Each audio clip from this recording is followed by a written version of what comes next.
ప్రజాప్రతినిధి న్యూస్ కి స్వాగతం. సిద్దిపేట జిల్లాలో ప్రముఖ పుణ్యక్షేత్రమైన కొమరవెల్లి శ్రీ మల్లికార్జున స్వామి బ్రహ్మోత్సవాలలో భాగంగా 4వ వారం భక్తులు రాష్ట్ర నలుమూలల నుండి తరలివచ్చారు. ఈ సందర్భంగా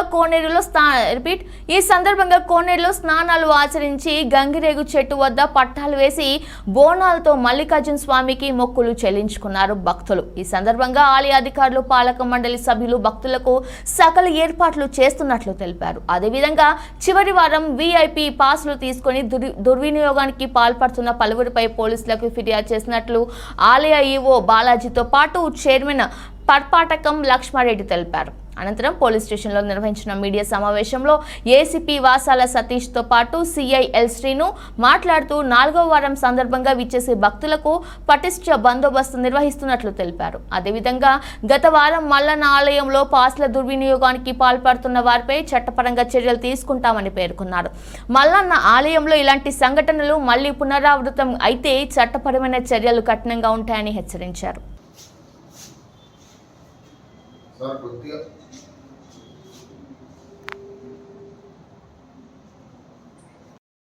ఈరోజు శ్రీ మల్లికార్జున స్వామి దేవాలయం కొమరవెల్లిలో 4వ ఆదివారము. భక్తులు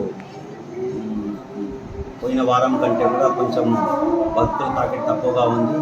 అయినా కూడా వచ్చే భక్తులకు అన్ని ఏర్పాట్లు చేయడం జరిగింది. మరియు ట్రస్ట్ బోర్డు ఇన్నోవేషన్ కమిటీ సభ్యులు, దేవాలయ సిబ్బంది, పోలీసు వారి సహకారంతో ఈరోజు మేము వచ్చిన భక్తులకు అన్ని ఏర్పాట్లు చేసి క్యూ లైన్లు కూడా సదావుగా సాగుతున్నాయి.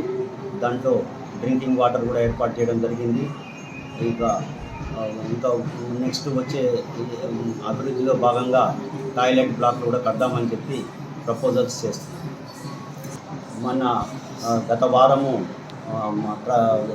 రినోవేషన్ కమిటీ వారందరూ కూడా అక్కడ టికెట్ల పైన ఎంక్వైరీ చెకింగ్ చేసినప్పుడు కొన్ని పాసులు అమ్మకం జరిగినాయని చెప్పి తెలిసింది. సో ఆ అమ్మిన 4-5 పైన కూడా మేము పోలీస్ స్టేషన్లో కంప్లైంట్ చేయడం జరిగింది. అది ఇన్వెస్టిగేషన్ జరుగుతోంది. అది మనకు పూర్తిగా దాని నుంచి రిజల్ట్ వచ్చిన తర్వాత మా సిబ్బంది కానీ ఇంకా వేరే ఎవరు కానీ ఇన్వాల్వ్ అయి ఉంటే వారి మీద కూడా కఠినంగా చర్యలు తీసుకోవడం జరుగుతుంది. దాన్ని దృష్టిలో పెట్టుకొని ఈ వారము ఎవరికి ఇవ్వడం జరుగుతుంది, ఎవరి ద్వారా వారు ఇక్కడికి వచ్చినారు, విఐపిగా, డోనర్గా అన్ని డీటెయిల్స్ మేము రిజిస్టర్ మెయింటైన్ చేసి వారి యొక్క సంఖ్యను కూడా ఎంతమంది వచ్చినారో అన్నీ కూడా డీటెయిల్స్ రాసుకుంటూ ఇప్పుడు పాసులు జారీ చేస్తున్నాము. కాబట్టి ఇక మీదట ఆ విధంగా ఏది ఇట్లా పొరపాటు జరగకోకుండా, ఈ విధంగా రీసైకిల్ జరగకుండా అన్ని ఏర్పాట్లు కూడా కఠినంగా చర్యలు తీసుకొని చేయడం జరుగుతుంది. మేము ఆ కౌంటర్ల దగ్గర అంతా కూడా బోర్డులు రాసి పెట్టినాము 30 రూపాయలు అని చెప్పి. భక్తులు కూడా ఎవరిని కూడా 30 రూపాయల కంటే ఎక్కువ ఇచ్చి కొనుక్కోవద్దని చెప్పి కూడా మేము అనౌన్స్మెంట్ చేస్తున్నాము.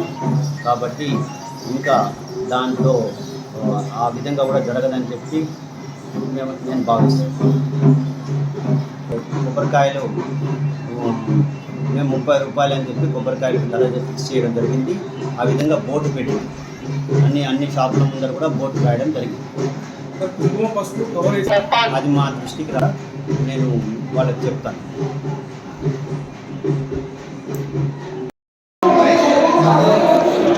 జై కొమరవెల్లి మల్లన్న.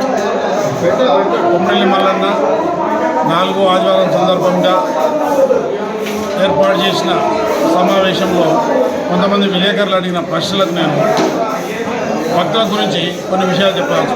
4వ ఆదివారం సందర్భంగా భక్తులకు మొదటి వారం, 2వ వారం, 3వ వారం మాకు వచ్చిన కొన్ని భక్తుల వల్ల ఇబ్బందులను ఒక్కొక్కటి మేము నెరవేర్చుకుంటూ 4వ ఆదివారంకి వచ్చాము. ఇంకొక 4 ఆదివారాలు కూడా ఉన్నాయి.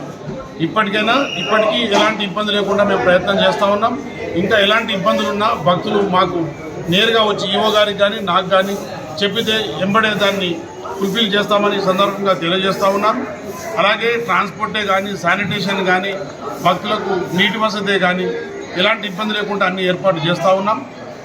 క్యూ లైన్లో కూడా కొంచెం నీటి ఇబ్బంది ఉన్నదంటే, తాగునీటికి ఇబ్బంది ఉన్నదంటే అది కూడా ఫుల్ఫిల్ చేశాం. మిగతా భక్తులకు లేదు క్యూ లైన్లో కూడా కొంచెం ఇబ్బంది ఉన్నదంటే అక్కడ వాలంటీర్లు పెట్టి తొందరగా దర్శనం కలిగేసి ఏర్పాటు కూడా చేస్తూ ఉన్నాం.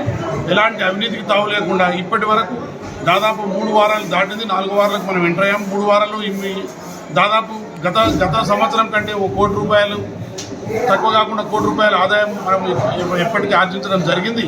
భక్తుల కానుకలతోటి మల్లన్న ఆశీర్వాదంతో మేము ఈ రకంగా చేసుకుంటూ పోతాం. ఇక ముందు కూడా భక్తులకు ఎలాంటి ఇబ్బంది జరగకుండా మేము అన్ని ఏర్పాట్లు చేస్తూ ఉన్నాం.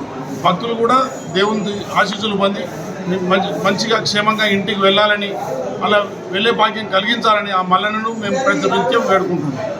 గతంలో ఇక్కడ రకరకాల దుర్వినియోగాలు జరుగుతూ ఉండే, వాటిని ఒక్కొక్కటి మనం చేసుకుంటూ వస్తూ ఉన్నాం. గతంలో పాస్లే కానీ దొంగ టికెట్లే కానీ ఇలాంటివి లేకుండా ఇప్పుడు చేసుకుంటున్నాం. పోయిన వారం కూడా కొంతమంది అలాంటి దొంగలు కొంతమంది దొరికితే కూడా పోలీసులో పెట్టి కేసు కూడా ఏర్పాటు చేయడం జరిగింది. అంతకుముందు కూడా కొంత అవినీతి రూమ్ల వల్ల జరుగుతుంటే కూడా కొంచెం ఏర్పాటు చేసుకుని 2-3 సస్పెండ్ చేయడం జరిగింది.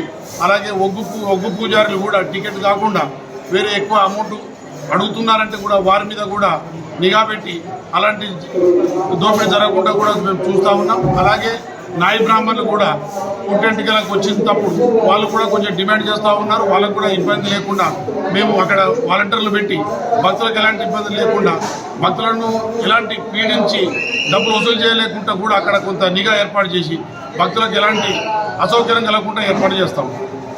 ఇప్పటికీ మేము ప్రమాణ స్వీకారం చేసిన రోజే పూజారులకు కానీ, ఒగ్గు పూజారులకి కానీ, గుళ్ళో ఉన్న పూజారులకు కానీ, నాయ బ్రాహ్మణులకు కానీ అందరికీ ఎలాంటి అవినీతి జరగవద్దని చెప్పడం జరిగింది. అలాగే ఇప్పటి వరకు జరుగుతూ ఉంది. దాని మీద కూడా పూజారుల దానికి కూడా మేము నిఘా ఏర్పాటు చేశాం. అక్కడ కూడా ఎలాంటి అవినీతి జరగకుండా మేము చూస్తూ ఉన్నాం.